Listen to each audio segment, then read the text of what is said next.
अस्सलाम वालेकुम स्टूडेंट्स। मेरे बच्चों, मैं आपको एक बात बताऊं, ये एलिमेंट, कंपाउंड, मिक्सचर वगैरह पढ़ने से पहले आपको कुछ बेसिक चीज़ पता होनी चाहिए। एटम क्या है? तो माय डियर, मैं पहले आपको एटम का कंसेप्ट देता हूँ, एटॉमिक नंबर का देता हूँ, फिर उसके बाद ये चीज़ें मैं इंशाल्लाह आपको समझाऊंगा। तो मैं होपफुल आपको इंशाल्लाह बहुत आसानी से समझ आ जाएगी।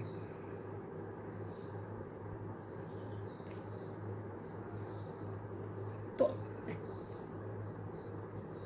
एटम क्या है my dear? Smallest particle of universe, कायनात या वर्ल्ड। तो जो सबसे छोटा ज़र्रा है ना, वो जो है वो एटम है। अब आप कोई भी चीज़ लें, उसका जो सबसे स्मॉलेस्ट पार्टिकल होगा वो एटम होगा। स्मॉलेस्ट पार्टिकल जो होगा वो क्या होगा? एटम होगा। मसलन आपके ये साइडों पे शीट है, इसका स्मॉलेस्ट, ये शीट है, इसका पेपर है, इसका स्मॉलेस्ट पार्टिकल मेरा, आपका, हम जो कुछ हैं, जो कुछ हर चीज़ आपको नज़र आ रही है, ये सब कुछ छोटे छोटे छोटे छोटे पार्टिकल से मिलके बनी है, जिनको एटम कहा जाता है। जिनको क्या कहा जाता है? एटम कहा जाता है। क्या कहा जाता है बेटे? एटम कहा जाता है। फिर गौर से सुनिएगा, उनको क्या कहा जाता है? तो हर चीज़, चाहे कपड़ा है, हवा है, पानी है, लकड़ी है, लोहा है, जो कुछ भी है, प्लास्टिक है, ठीक है ना, मैं हूँ, आप है, जिंदा है, बेजान है, सारी की सारी का सबसे छोटे का छोटा ज़र्रा जो है वो क्या है? एटम है। अब माय डियर, यहाँ से ये बात तो आपको क्लियर होगी कि ये छोटा ज़र्रा। अब ये जो ज़र्रा है ना, मैं अभी कह रहा हूँ ये स्मॉलेस्ट पार्टिकल है, लेकिन मज़ीद जब तहकीक हुई तो पता चला ये पार्टिकल भी कुछ चीज़ों से मिलकर बना है। अब ये बड़ा इम्पोर्टेंट है। जब ये कंसेप्ट आपको क्लियर हो गया ना, तो आपको हर शय क्लियर हो जाएगी मैडम। तो एटम की जो शक्ल होती है, साइंटिस्ट ने जो बताई है वो तक ऐसी होती है कि एक सेंटर होता है और साइडों पर, ये सेंटर है फॉर एग्जांपल, ठीक है, और साइडों पर यूं यूं, जैसे रस्सी में आप कोई क्या नाम है भारी चीज़ बांध कर घुमाए ना, ऐसे ऐसे ऐसे कुछ पार्टिकल्स घूमते हैं। तो ये जो साइडों पर घूमते हैं ना, इन पार्टिकल्स को इलेक्ट्रॉन कहा जाता है। क्या कहा जाता है? क्या कहा जाता है माय डियर? इलेक्ट्रॉन। और जो सेंटर में होते हैं वो दो पार्टिकल होते हैं, प्रोटॉन एंड न्यूट्रॉन। और से सुन लीजिएगा, तो ये एटम है। और ये याद रखिएगा, हमारे इर्द बहुत सारे एटम हैं, एक तरह का एटम नहीं है, बहुत सारे एटम हैं। तो हमें कैसे पता लगता है एक एटम दूसरे से मुख्तलिफ है? इस प्रोटॉन और न्यूट्रॉन की वजह से, बेसिकली प्रोटॉन की वजह से। तो हमें इस प्रोटॉन की वजह से पता लगता है कि ये एटम किस चीज़ का है, ये किस चीज़ का है। तो माय डियर, ये समझिएगा, सबसे छोटा ज़रा हर चीज़ का क्या है? एटम।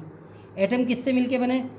प्रोटॉन न्यूट्रॉन जो न्यूक्लियस में होते हैं, ठीक है, इकट्ठे होते हैं, और इलेक्ट्रॉन जो साइडों पर क्या कर रहा होता है? रिवॉल्व कर रहा होता है। क्लियर है माय डियर? यानी घूम रहा होता है। अब एक बहुत अहम अहम अहम चीज़ आपने इसमें स्टडी करनी है my dear student, please focus कीजिएगा। प्रोटॉन न्यूट्रॉन न्यूक्लियस में होते हैं, साइडों में क्या होते हैं? इलेक्ट्रॉन। लेकिन प्रोटॉन और इलेक्ट्रॉन तादाद में कि कितने इलेक्ट्रॉन है कितने प्रोटॉन है एक एटम के अंदर बराबर होते हैं। क्या होते हैं? बराबर होते हैं। Clear my dear? समझ आ रही है? क्या होते हैं? बराबर होते हैं। यहाँ तक क्लियर है? सही है। और न्यूक्लियस में जो होते हैं वो क्या होते हैं? प्रोटॉन प्लस न्यूट्रॉन होते हैं। यहाँ तक कोई मसला? तो अब यहाँ दो चीज़ें समझ आती है माय डियर।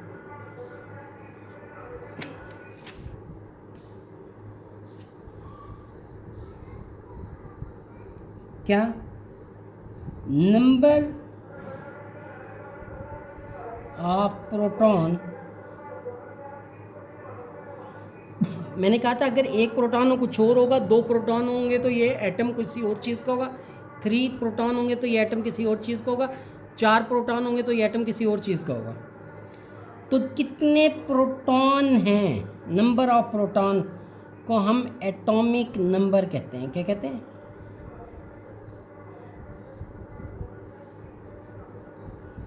और इसको माय डियर Z से शो किया जाता है। किससे शो किया जाता है? Z से। तो प्रोटॉन की तादाद को माय डियर किससे शो किया जाता है? Z से। और Z का मतलब क्या होता है? Atomic number. Clear my dear? समझ आ गई आपको? क्लियर है? प्रोटॉन कितने हैं ये एटॉमिक नंबर कहलाएगा। अब प्रोटॉन और इलेक्ट्रॉन हमेशा बराबर होते हैं, लेकिन हम इलेक्ट्रॉन कितने हैं ये एटॉमिक नंबर नहीं कहते। इसकी वजह क्या है हम मैं बताऊंगा आपको। प्रोटॉन हमेशा न्यूक्लियस में इक्वल कम ज़्यादा नहीं होते, इलेक्ट्रॉन कम ज़्यादा हो सकते हैं, बताएंगे आपको वगैरह। प्रोटॉन इक्वल होते हैं हमेशा तादाद में एक एटम में इलेक्ट्रॉन के, और लेकिन प्रोटॉन की तादाद को Z कहा जाता है और उसको क्या कहा जाता है? Atomic number. इसी से पता लगता है ये एटम किस चीज़ का है। जबकि my dear number of proton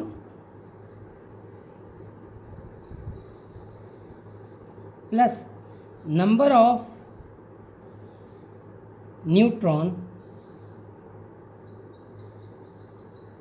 plus कर लें, यानी प्रोटॉन की तादाद न्यूट्रॉन की तादाद को जमा करें तो ये कहलाता है my dear mass number.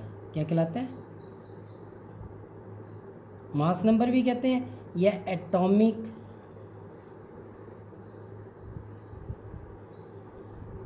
Mass number भी कहलाता है। एक ही बात है, एक एटम का होता है ना, मास नंबर कहते हैं, एटॉमिक मास नंबर। तो ये तादाद टोटल करके एटॉमिक मास नंबर है, और सिर्फ अगर प्रोटॉन हो तो वो क्या होगा? एटॉमिक नंबर होगा। अब मैं आपको रीडिंग करता हूँ।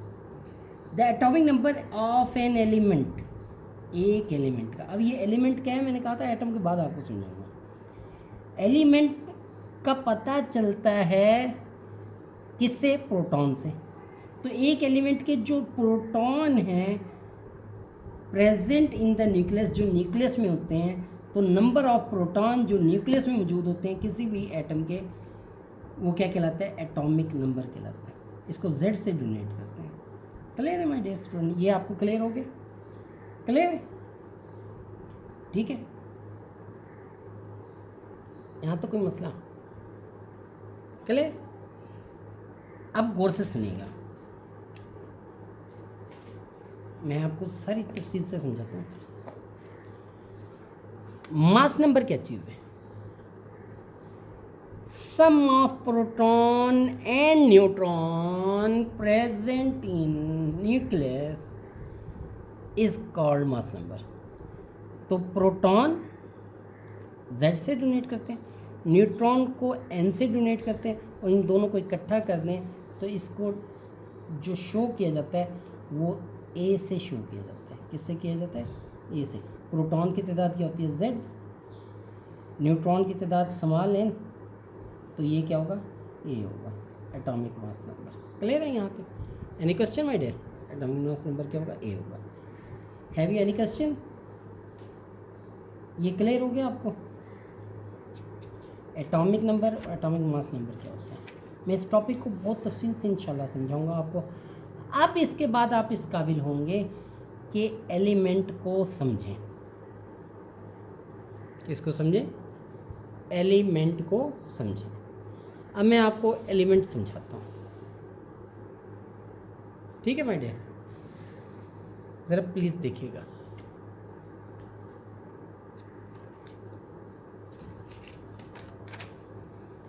हमारा टॉपिक है एलिमेंट,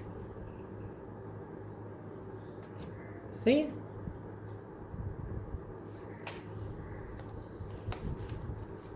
ये थोड़ा यूँ कर लेते हैं ताकि हम समझना आसान हो।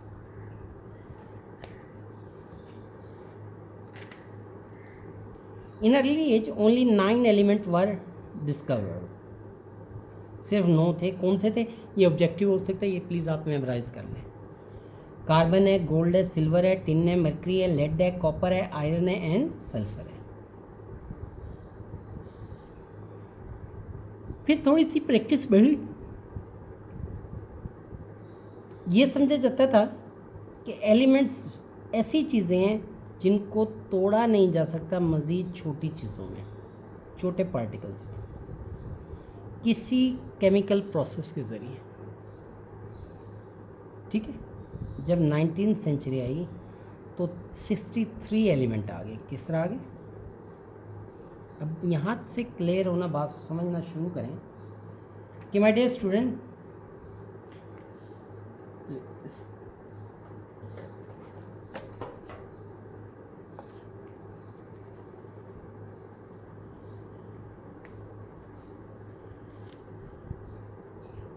इस चीज़ को समझिएगा कि शुरू में कितने एलिमेंट थे? 9। ये 9 एलिमेंट ही से साइंसदान ये समझते थे कायनात की हर चीज़ बनी है, दरख्त, चरिंद परिंद, इंसान, हैवान, तमाम चीज़ें, और इनके अलावा कुछ नहीं है। ना हम इनको मज़ीद किसी एलिमेंट को पार्टिकल या हिस्सों में डिवाइड कर सकते हैं, लेकिन थोड़ा सा मज़ीद मेहनत की तो पता चला ये 9 नहीं है, ये बल्कि कितने क्रॉस करते गए और 63 डिस्कवर हो गए कि ये पूरी कायनात की चीज़ें कितने मिलके बनी है? 63 से। अब बात यहाँ भी नहीं रुकी, आज जो एलिमेंट है वो 118 है कि तमाम कायनात की चीज़ें कितनों से मिलके बनी है? 118 से। लेकिन ये 118 टोटल एलिमेंट नहीं है, इनमें से सिर्फ 92 जो हैं, टोटल 118 है, इनमें से 92 ये हैं जो कुदरत ने पैदा किए हैं, यानी अल्लाह ताला के बनाए हुए, और उनसे बनी हुई हर चीज़ हमारे इर्द गिर्द है। जो कुछ आपको नज़र आ रहा है ये सारे का सारा 92 एलिमेंट से मिलकर बना है। लेकिन ये बाकी जो एलिमेंट हैं, 18 इधर से, 8 इधर से, 26 एलिमेंट, तो ये 26 बाकी एलिमेंट इंसान ने खुद बनाए हैं,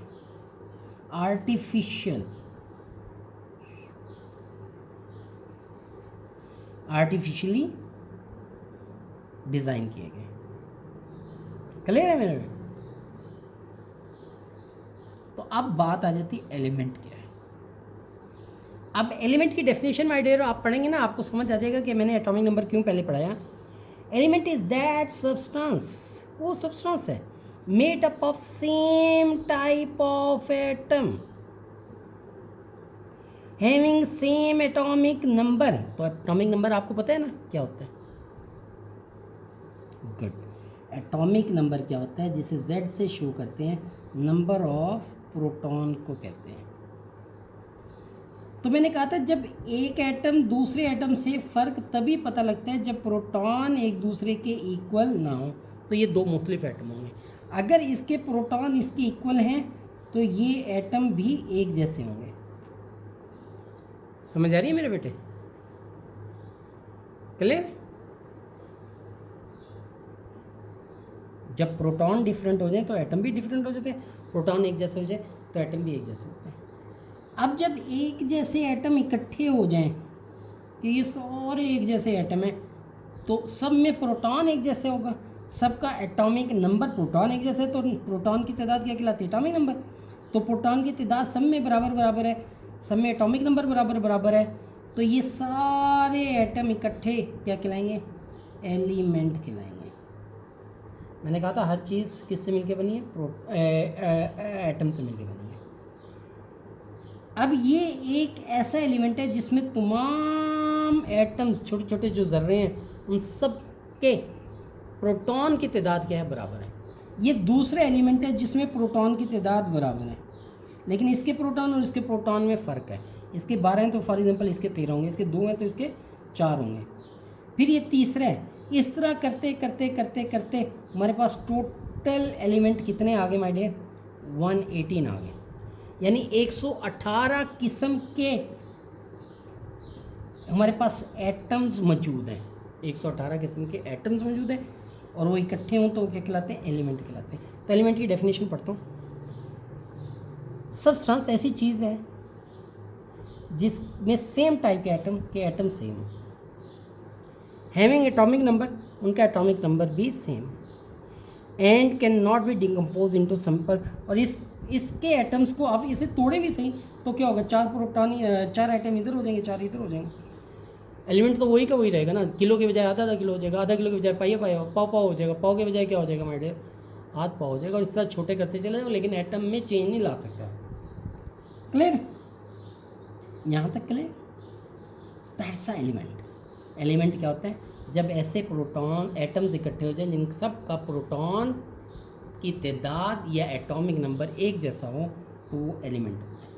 और हमारे पास, दोबारा सुने मेरे बेटे, एलिमेंट क्या होते हैं कि जिनमें तमाम एटम्स हैं, जिसके तमाम एटम्स हैं एटॉमिक नंबर एक जैसा, प्रोटॉन की तादाद एक जैसी है, दूसरे लफ्ज़ों में तो एक एलिमेंट है। अगर एटम चेंज हो गया तो समझ लो एलिमेंट चेंज हो गया। फॉर एग्जांपल ये एक चीज़ है, इसमें 4 एटम कुछ और हैं, 4 कुछ और हैं, तो मेरे बेटे ये एक एलिमेंट है, ये दूसरा एलिमेंट है। जब एटम्स चेंज हो गए, और एटम चेंज कब होंगे, जब प्रोटॉन की तादाद चेंज होगी, और प्रोटॉन की तादाद क्या कहलाती है, एटॉमिक नंबर कहलाती है। यहाँ तक क्लियर है। तो हमारे पास कितने एलिमेंट यानी कितनी तरह के एटम्स मौजूद हैं, तो 118 एलिमेंट हैं, तो 118 किस्म के हमारे पास एटम्स मौजूद हैं। क्लियर है माय डियर, एनी क्वेश्चन? अब मसला ये था माय डियर, यहाँ तक क्लियर है मेरे बेटे? मी होपफुल आपको समझ आ गई होगी। ओके, ईच एलिमेंट नेचर में फ्री एंड कंबाइंड। अब कुदरत में कुछ एलिमेंट्स हैं जो इकट्ठे रहते हैं, कुछ इकट्ठे नहीं रहते। फॉर एग्जांपल एक एलिमेंट है हाइड्रोजन, वो अकेला नहीं रहता। एक हाइड्रोजन दूसरे हाइड्रोजन से मिलकर क्या बना लेता है, H2 बना लेता है। या 2 हाइड्रोजन एक ऑक्सीजन से मिलकर क्या बना लेते हैं, वाटर बना लेते हैं। चलिए, तो ये अगर कुछ एलिमेंट है जो एटम है वो अकेले रहते हैं, जैसे हीलियम है, ये अकेला घूमता रहता है। तो कुछ फ्री रहते हैं, कुछ कंबाइंड फॉर्म में रहते हैं। क्लियर है मेरे बेटे? All naturally occurring element found in world different percentage. अब इनकी तादाद मुख्तलिफ है, कुछ 118 एलिमेंट है, इनमें से कुछ बहुत कम पाए जाते हैं कहीं कहीं, कुछ बहुत ज़्यादा पाए जाते हैं। जैसे ऑक्सीजन है हर जगह में और आप सांस ले रहे हैं, नाइट्रोजन है बहुत ज़्यादा है, हाइड्रोजन है बहुत ज़्यादा है, वाटर की शक्ल में, ठीक है ना। तो कहते हैं मुख्तलिफ की परसेंटेज हमारी दुनिया में मुख्तलिफ है। तो ऑक्सीजन इतने परसेंट है, सिलिकॉन इतने परसेंट है, एल्युमिनियम इतने परसेंट, ये एलिमेंट्स हैं। क्लियर है बेटे? क्लियर है यहाँ तक? अब एलिमेंट्स दुनिया में तो पाए जाते हैं, ये एलिमेंट 3 शक्लों में पाए जाते हैं दुनिया में। 118 एलिमेंट, सॉलिड में, गैस में, लिक्विड शक्ल। क्लियर है? सॉलिड, गैस एंड ज़्यादातर क्या होते हैं, सॉलिड होते हैं। फ्यू एलिमेंट हैं जो लिक्विड है, ये याद कर लें, ये ऑब्जेक्टिव है, mercury and bromine. Few element जो होते हैं वो गैस की शक्ल में होते हैं। तो मेजॉरिटी क्या है, वो सॉलिड है। मेजॉरिटी क्या है, वो सॉलिड है। मेजॉरिटी क्या है, सॉलिड है।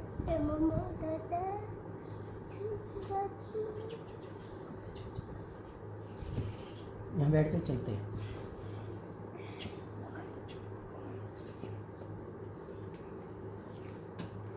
Okay my dear, a few element exist, ये ऑब्जेक्टिव है, याद रखिए, on the basis of property element को।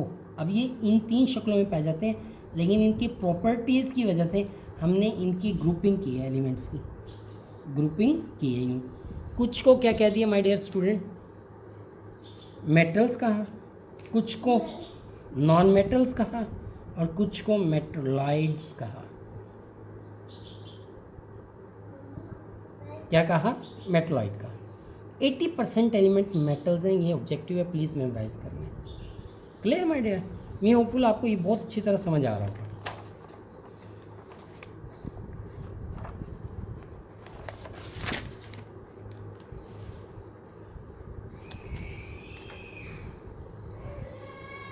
यहाँ तक कोई इशू? अब प्रॉब्लम ये था माय डियर, ज़रा गौर से देखिएगा।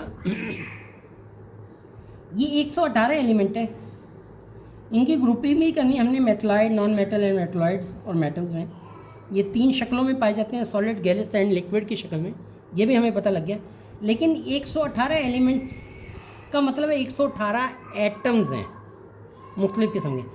तो इनको बार बार नाम से याद करना बहुत मुश्किल है, बार बार आपको लिखने पड़े कि फॉर एग्जांपल ये ऑक्सीजन है, सल्फर है, पोटाशियम है, नाइट्रोजन है, फास्फोरस है, कैल्शियम है, क्या है। तो हमने इसके बजाय हमने इनके ना माय डियर सिंबल्स बना दिए। क्या बना दिए? सिंबल्स। मैं मिसाल देता हूँ, abbreviation of name of element. मसलन हाइड्रोजन को H से शो किया जाता है। हाइड्रोजन को किससे शो किया जाता है? H से। ऑक्सीजन को किससे शो किया जाता है? O से। क्लोरीन को किससे शो किया जाता है? Cl से। लेकिन इसमें ये याद रखिएगा मेरे डे, पहला कैपिटल होगा, दूसरा स्मॉल होगा। याद रखिएगा, पहला कैपिटल होगा, दूसरा स्मॉल होगा। कैल्शियम पहला कैपिटल है, दूसरा स्मॉल है। क्लियर है? यहाँ तक क्लियर है माय डियर?